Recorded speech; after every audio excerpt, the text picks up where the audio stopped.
ফার্স্টে ন্যারেশন। ন্যারেশনের বাংলা হচ্ছে উক্তি। ন্যারেশন মিন্স উক্তি।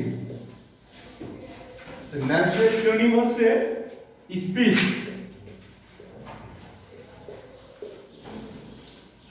ন্যারেশনের Bengali meaning speech. Bengali meaning হচ্ছে উক্তি আর ন্যারেশনের সিনোনিম হচ্ছে স্পিচ। স্পিচের বেঙ্গলি মিনিং কথা বা উক্তি। ন্যারেশন হচ্ছে এটা কোন পার্টস অফ স্পিচ? নাউন। এই ন্যারেশন উৎপত্তি হচ্ছে ন্যারেট থেকে। ন্যারেট হচ্ছে ভার্ব আর ভার্ব থেকে উৎপত্তি হচ্ছে ন্যারেশন। ন্যারেশন মানে উক্তি বা কথা। ন্যারেশন সিনোনিম হচ্ছে স্পিচ বা কথা। বক্তা যা বলে তাকে ন্যারেশন বলে, মানে ব্যক্তির বক্তব্য, আমার যে বক্তব্য ব্যক্তির বক্তব্যকে ন্যারেশন বলে। ন্যারেশন দুই প্রকার, ডিরেক্ট স্পিচ,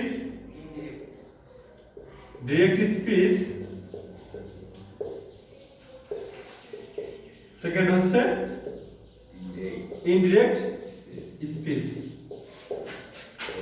প্রত্যক্ষ উক্তি,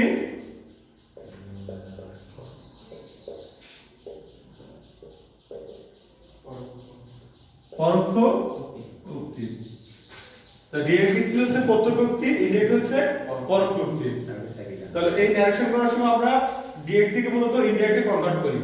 আমাদের 6 থেকে যে 10 এর সিলেবাস, এই মাধ্যমিক লেভেল আমরা ন্যারেশন করার সময় ডিরেক্ট থেকে ইনডিরেক্ট কনভার্ট করি, পরিবর্তন করি আমরা।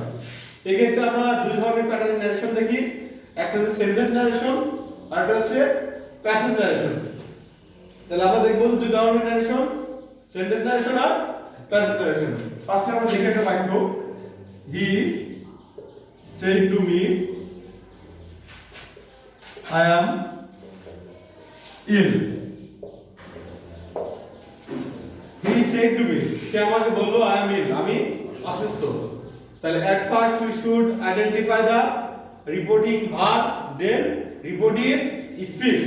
Reporting verb means RV, reporting verb. তাহলে আমাদের ফার্স্টে যে অংশটুকু থাকবে, কমার আগে যে অংশটুকু থাকবে এই বলবে রিপোর্টিং ভার্ব, আর ইনভার্টেড কমা যেটা থাকবে এটা হবে রিপোর্টেড স্পিচ। তাহলে ইনভার্টেড কমা যেটা থাকবে এটা থাকবে রিপোর্টেড স্পিচ, আর যেটা কমার আগে থাকে সেটা হচ্ছে রিপোর্টিং ভার্ব। মূলত আমরা ন্যারেশন করব হচ্ছে রিপোর্টেড স্পিচের ন্যারেশন করি। মূলত ন্যারেশন করি কার আমরা রিপোর্টেড স্পিচের ন্যারেশন করব। তাহলে আমরা এখানে দেখে নিব, তাহলে কমার আগের অংশটি কি বলে? রিপোর্টিং ভার্ব, আর পরের অংশটুকু রিপোর্টেড স্পিচ। মূলত আমরা রিপোর্টেড স্পিচেরই ন্যারেশন পরিবর্তন করব। তাহলে পরিবর্তন করার সময় আমাদের দেখতে হবে যে অংশগুলো আমরা পরিবর্তন করব। তো ন্যারেশন পরিবর্তন করতে গেলে আমরা 4টা ধাপ অনুসরণ করব। এই ক্ষেত্রে ন্যারেশন যখন আমরা পরিবর্তন করব সেটা সেন্টেন্স ন্যারেশন হোক আর প্যাসেজ ন্যারেশন হোক, 4টা লেভেল হচ্ছে। প্রথমে আমরা সেন্টেন্স পরিবর্তন করব, তারপরে পার্সন পরিবর্তন করব, তো টেন্স পরিবর্তন করব, তারপরে নিয়ারেস্ট ওয়ার্ড মানে নৈকট্য শব্দের পরিবর্তন করব। তাহলে এট ফার্স্ট আমরা আইডেন্টিফাই করব কি যে বাক্যটা কোন সেন্টেন্সে আছে। তাহলে আমরা বাক্যটা দেখি যে হি সেড টু, সে আমাকে বলল আই অ্যাম ইল। তাহলে বাক্যটা আছে কোন সেন্টেন্সে? অ্যাসার্টিভ সেন্টেন্সে আছে। কিসে আছে? অ্যাসার্টিভ। তো there are 5 types of sentence, basically meaning based. তাহলে মিনিং এর উপর ভিত্তি করে মানে অর্থের উপর ভিত্তি করে সেন্টেন্স 5 প্রকার। এই 5 প্রকারগুলো আছে কি? অ্যাসার্টিভ, ইন্টারোগেটিভ, ইম্পারেটিভ, অপারেটিভ আর এক্সপ্লোরেটরি। এই 5 প্রকার টাইপের সেন্টেন্স থেকে আমরা কনভার্টটা করব। তাহলে কনভার্ট করার সময় আমাদের খেয়াল করতে হবে যে আমরা যখন কনভার্টটা করছি তখন দেখি নিও প্রথমে রিপোর্টেড স্পিচটা কোন বাক্যটা আছে। তাহলে ফার্স্ট আমরা আইডেন্টিফাই করলাম যে এই বাক্যটা কিসে আছে? রিপোর্টেড স্পিচ আছে। তো রিপোর্টেড স্পিচ যখন আছে তখন অ্যাসার্টিভ যদি আছে, তাহলে পরিবর্তন করার সময় অ্যাসার্টিভ সেন্টেন্স আমরা পরিবর্তন করি। এই নিয়ম হচ্ছে অ্যাসার্টিভ বাক্য যখন আমরা দেখব, অ্যাসার্টিভ বাক্যে সেক্ষেত্রে আমরা দেখব যে এখানে যদি আমরা ইনভার্টেড কমা পাই এর পরিবর্তে আমরা দ্যাট বসাবো, আর যদি আমরা said to pi, said to পেলে এর পরিবর্তে আমরা টোল্ড বসাবো, আর যদি সেড পাই তো সেডের পরিবর্তে আমরা কি বসাবো? সেডই বসাবো। তাহলে অ্যাসার্টিভ যখন আমরা কনভার্ট করব, কনভার্ট করার সময় পরিবর্তনের নিয়ম যে ইনভার্টেড কমার পরিবর্তে কি বসাবো? আমরা দ্যাট। ইনভার্টেড কমার পরিবর্তে কি বসাবো? দ্যাট বসাবো। আর সেডের পরিবর্তে কি বসাবো? আমরা টোল্ড বসাবো। আর সেড থাকলে আমরা সেডই ব্যবহার করব। তাহলে এই ক্ষেত্রে আমরা এই জিনিসটা আমরা অবশ্যই খেয়াল করতে হবে। তাহলে পরিবর্তন করার সময় আমাদের কিন্তু দেখলাম কিন্তু এখানে অ্যাসার্টিভ সেন্টেন্স পরিবর্তন করছে আমরা যেহেতু, তাহলে হি সেড টু আছে, তাহলে সেক্ষেত্রে আমরা কনভার্ট করি, তাহলে হি সেন্টিমিটার মধ্যে কি ইউজ করব আমরা told told, সেন্টিমিটার মধ্যে কি ব্যবহার করব আমরা told, তাহলে হি told me, ইনভার্টেড কমার মধ্যে কি ব্যবহার করব আমরা that, এই কনজাংশন কি ব্যবহার করব আমরা that, আমরা নিয়মে বলছি যে অ্যাসার্টিভ বাক্য মধ্যে ইনভার্টেড কমার মধ্যে কি বসে আমরা that বসে, তাহলে সেখানে আমরা that ইউজ করব এখানে। that ইউজ করার পর আমরা ফার্স্টে বলেছিলাম যে ডাইরেকশন কনভার্ট করার সময় আমরা চারটা দিক দেখব, সেক্ষেত্রে প্রথমে সেন্টেন্স দেখলাম, এরপর আমরা কি দেখতে পারি পার্সন দেখতে পারি, তাহলে সেক্ষেত্রে দেখি আমরা এখানে আইটা আছে না, আইটা কোন পার্সন, এটা ফার্স্ট পার্সন। এই পার্সন যখন পরিবর্তন করব, পার্সন পরিবর্তন টেকনিকগুলো আমরা বলি, যদি ফার্স্ট পার্সন হয় সাবজেক্ট তাহলে সাবজেক্ট পরিবর্তন হবে, সেকেন্ড পার্সন যদি হয় তাহলে অবজেক্ট পরিবর্তন হবে, আর থার্ড পার্সনে কোনো পরিবর্তন হবে না। তাহলে ফার্স্ট পার্সনের সাথে সাবজেক্টের সঙ্গে সেকেন্ড পার্সন অবজেক্টের সঙ্গে আর থার্ড পার্সন কোনো পরিবর্তন হবে না।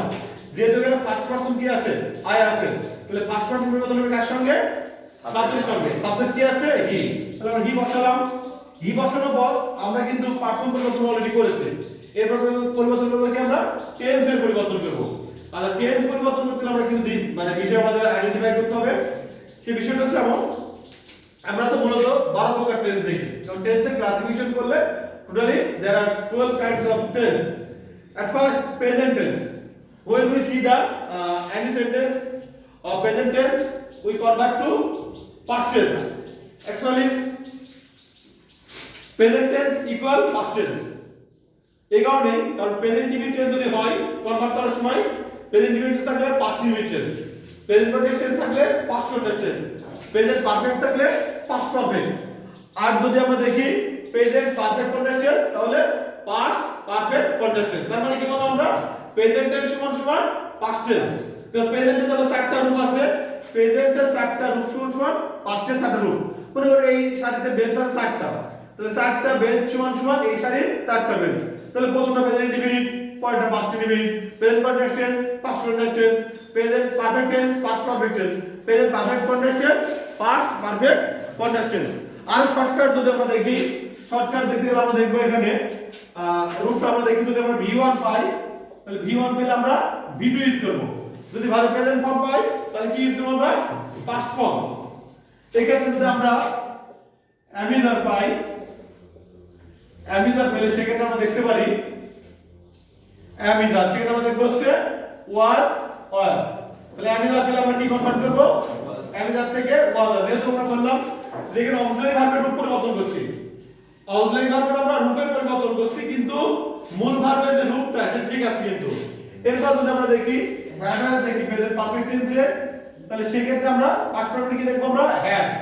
যদি আমরা প্রেজেন্ট পারফেক্ট টেন্সে হ্যাভ বিন বা হ্যাজ বিন যদি আমরা দেখি, সেক্ষেত্রে আমরা কনভার্ট করব হচ্ছে হ্যাড বিন এ। তাহলে আমাদের থিওরি ছিল যে প্রেজেন্ট টেন্স সমান সমান পাস্ট টেন্স, থিওরি মিলে গেছে এখানে। আচ্ছা, এরপর আমরা কনভার্ট করার সময় দেখব, যখন আমরা প্রেজেন্ট টেন্স থেকে এটা দেখলাম,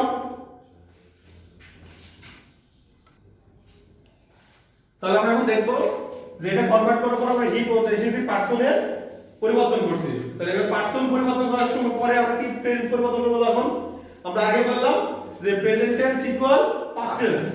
তাহলে এই ক্ষেত্রে এরপর দেখব আমরা পাস্ট টেন্সে দেখব। পাস্ট টেন্স করার সময় আমরা দেখতে পারি এই ক্ষেত্রে আমরা বজ্রগুণ হিসাবে দেখতে পারি যে প্রথমটা যদি পাস্ট ইনডিফিনিট টেন্স হয় আমরা শর্টকাট দেখি পিআর, পাস্ট ইনডিফিনিটে, তাহলে পরেরটা কি হবে পাস্ট পিসি, পাস্ট কন্টিনিউয়াস টেন্স হবে। এরপরটা হবে কি পাস্ট পারফেক্ট, এরপর হবে পিপিসি মানে পাস্ট পারফেক্ট কন্টিনিউয়াস টেন্স। তাহলে প্রথমটা যদি পাস্ট ইনডিফিনিট টেন্স, পরেরটা পাস্ট কন্টিনিউয়াস টেন্স, তারপরটা পাস্ট পারফেক্ট, এরপরে পাস্ট পারফেক্ট কন্টিনিউয়াস টেন্স। তাহলে প্রেজেন্ট টেন্স কনভার্ট করেছি আমরা। এবার পাস্ট টেন্স যদি পাই বাক্যতে, পাস্ট ইনডিফিনিট টেন্স পেলে আমরা অবশ্যই কনভার্ট করব পাস্ট পারফেক্ট টেন্সে। পাস্ট ইনডিফিনিট পেলে কোন টেন্স করব পাস্ট পারফেক্ট টেন্সে। আর যদি আমরা পাস্ট কন্টিনিউয়াস টেন্স পাই তাহলে কনভার্ট করব পাস্ট পারফেক্ট কন্টিনিউয়াস টেন্সে। তাহলে মোট পরিবর্তন করলাম করে 6টা। এরপর 7 নম্বর লেভেলে যদি কোনো বাক্য আমরা পাস্ট পারফেক্ট পাই পরিবর্তন করব না, যদি ডিরেক্ট স্পিচে পাস্ট পারফেক্ট পাই টেন্সের কোনো পরিবর্তন হবে না, এবং পাস্ট পারফেক্ট কন্টিনিউয়াস টেন্স পেলেও আমরা ডিরেক্ট স্পিচে টেন্সের কোনো পরিবর্তন করব না। তার মানে কি পাস্ট পারফেক্ট সমান সমান পাস্ট পারফেক্ট, আর পাস্ট পারফেক্ট কন্টিনিউয়াস টেন্স থাকলে পাস্ট পারফেক্ট কন্টিনিউয়াস টেন্স থাকবে, কোনো পরিবর্তন হবে না।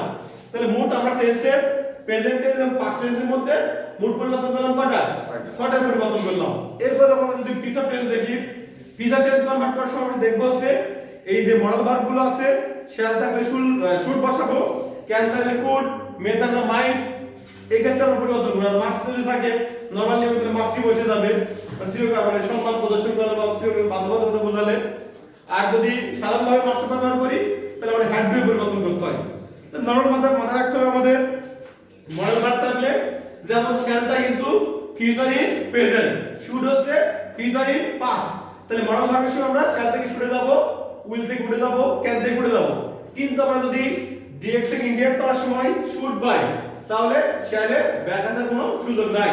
মনে করো যে ভাষাটা দুইতলা বিশিষ্ট, তাহলে আমি যখন কনভার্ট করছি ডিরেক্ট স্পিচ, মনে করো একতলা, ইনডিরেক্ট দুতলা হচ্ছে ইনডিরেক্ট স্পিচ, তাহলে প্রথম থেকে দুতলা চলে গেলাম, তখন নিচে ব্যাক আসার সুযোগ আছে, তখন আমাদের কি করতে হবে? উপরের দিকে যেতে হবে। সেক্ষেত্রে আমরা যদি শুড পেয়ে যাই, শ্যাল আসার পেলার কোনো সুযোগ নাই, তবে শ্যাল থাকলে আমরা শুডে যেতে পারি। তাহলে আমরা টেন্স পরিবর্তন করার জন্য আমরা বললাম present tense equally past tense. তাহলে এম আছে, তাহলে এম ইজ এর কোন টেন্স আমরা কি ইউজ করব? যদি প্রেজেন্টে আমরা এম ইজ পাই তাহলে পাস্ট কোন টেন্স আমরা ইউজ করব? ওয়াজ।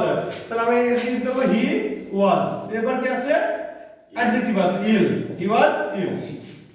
তাহলে দেখো এখানে আমরা পরিবর্তন করলাম, প্রথমে কি দেখলাম? সেন্টেন্স পরিবর্তন করলাম। সেন্টেন্সে কি দেখলাম? বাক্যতে যে কোন বাক্যটা আছে, এটা কোন বাক্যটা আছে? অ্যাসার্টিভ সেন্টেন্স আছে, এটা পরিবর্তন করছি আমরা। এরপরে আমরা কি পরিবর্তন করলাম? অ্যাসার্টিভ সেন্টেন্স পরিবর্তন কি ইউজ করলাম? টোল্ড ইউজ করলাম। আর ইনভাইট পরিবর্তন কি ইউজ করলাম আমরা? হ্যাভ ইউজ করলাম। এরপর কি পরিবর্তন করলাম আমরা? পারসন পরিবর্তন করলাম। তাহলে আই আছে কোন পারসন? ফার্স্ট পারসন, এটা সাবজেক্টের সাথে পরিবর্তন হয়, তাহলে সাবজেক্ট কি ছিল? হি ছিল, এজন্য আমরা হি পরিবর্তন করলাম। এবার কি পরিবর্তন করলাম আমরা? টেন্সের পরিবর্তন করলাম। টেন্স ছিল am is are, এজন্য কি লিখলাম? was are। সেক্ষেত্রে আমরা হির পরে সিঙ্গুলার was ইউজ করলাম আমরা। আর এক্সাম্পল দেখতে পারি আমরা, যেমন হি said to me, সে আমাকে বলল, I have done my duty। এক্ষেত্রে আমাদের নিয়ম ছিল যে প্রথমে কি করে দেখবো আমরা? we should identify the sentence that I have done my duty, এটা assertive sentence আছে। তাহলে assertive sentence যখন থাকবে আমরা, তাহলে পরিবর্তন করার সময় নিয়ম ছিল যে assertive sentence আমরা কি বসাবো? he said এর পরিবর্তে কি ইউজ করব আমরা? told ইউজ করব। তাহলে আমরা told ইউজ করলাম, he told me। এবার me ইউজ করলাম। অনেকে দেখে আমরা told আবার to ইউজ করে, to ইউজ করা যাবে না। এই কারণে যখন আমরা পরিবর্তন করছি মূলত said to এর পরিবর্তে কিন্তু told, আমরা শুধু said এর বলবো, said to এর পরিবর্তে কিন্তু told, তাহলে said পরিবর্তে কি ইউজ করব আমরা? told। তাহলে he told me, ইনভার্ট পরিবর্তে কি ইউজ করব আমরা? that ইউজ করব। তাহলে he told me that। তাহলে আমরা প্রথমে সেন্টেন্স পরিবর্তন করলাম।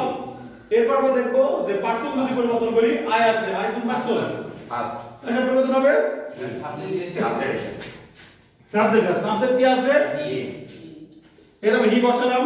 এরপর হ্যাভ আসলে কি ইউজ করব আমরা? হ্যাঁ। তাহলে এটা আমরা বলছি প্রেজেন্ট পারফেক্ট হলে পাস্ট পারফেক্ট, মানে কি ইউজ করব আমরা? হ্যাঁ। এরপর ডান, মাইটা কোন পারসন আছে? First person. তাহলে পরিবর্তন হবে সাবজেক্ট সাথে, সাবজেক্ট কি আছে? হি। তাহলে মাই হচ্ছে কত নম্বর? তৃতীয় রূপে আছে। সাবজেক্টিভ ফর্ম, অবজেক্টিভ ফর্ম আর পজিটিভ ফর্ম। তাহলে হির পজিটিভ ফর্ম কি? হিজ। তাহলে আমরা এখানে হিজ পরিবর্তন করলাম। এরপর আছে ডিউটি, দেখো বাক্যটা কমপ্লিট হয়ে গেল। তো 7টা লেভেল কমপ্লিট করলে আমরা নেক্সটটা কমপ্লিট করা সম্ভব হলো আমাদের কাছে। ওকে।